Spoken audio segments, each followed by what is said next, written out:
If you're planning to visit the US anytime soon, our next story is for you. Because Donald Trump's immigration crackdown just went into overdrive. The Trump administration has made an announcement. It is reviewing more than 55 million visa holders. That's everyone who holds a visa, 55 million.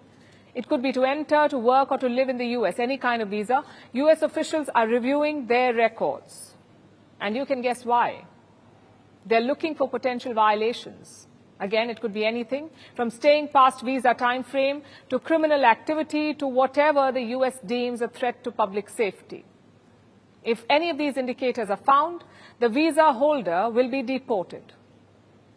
It's a major move and hardly the only one of its kind. Here's a report. We will begin the process of returning millions and millions of criminal aliens back to the places from which they came. Since U.S. President Donald Trump came to power, he has launched a war on foreigners on the American soil. He has focused on stricter requirements for visa applicants, deportation of illegal migrants, or student and visitor exchange visa holders. Since his inauguration, the State Department has revoked more than twice as many visas as during the same time period last year. But now, his crackdown just hit the accelerator. The Trump administration is now reviewing the records of all U.S. visa holders. There are more than 55 million of them, including about 13 million green card holders, about 4 million people on temporary visas, and many others with multiple entry tourist visas.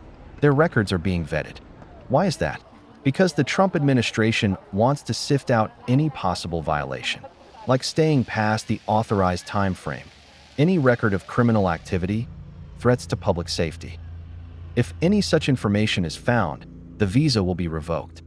And if the visa holder is in the U.S., they will be deported. The U.S. says that this will be a continuous vetting process. Apparently, the reviews will include new tools for data collection on the past, present, and future visa applicants. With privacy switches on smartphones turned off, while the holder's social media accounts, law enforcement, and immigration records are scoured through. There's anxiety and fear. People are even afraid to go to school or work for fear of being raided and arrested. And this is part of a much larger drive. Secretary of State Marco Rubio has said that the U.S. will also stop issuing worker visas for commercial truck drivers. This comes after last week's incident, when an Indian-origin truck driver was charged with killing 3 people on a highway in Florida while making an illegal U-turn. Previously, the administration also enforced stricter English proficiency requirements on truck drivers. Earlier this week, the State Department said that since Trump returned to the White House, it has revoked more than 6,000 student visas. This is mainly for overstays and violations of the law, from assault to driving under the influence of alcohol or drugs.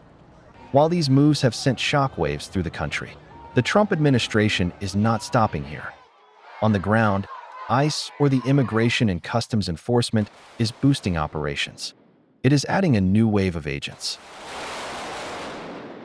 I'm very happy to the fact that we are having so many applicants and they're not being deterred by what they kind of see going on out there. Kind of see a lot of the great arrests that we've been doing lately. And I think people want to make a difference.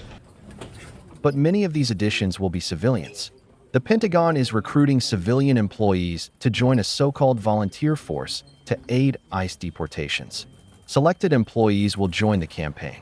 They will offer support to the operations, with duties like data entry, planning support, processing, and logistical support. People will not get to choose where they are deployed. Critics fear that this could spur a wave of deportation vigilantes. But Trump remains undeterred. He has set his eyes on one goal: securing the borders. The chaos that comes with it is simply collateral damage.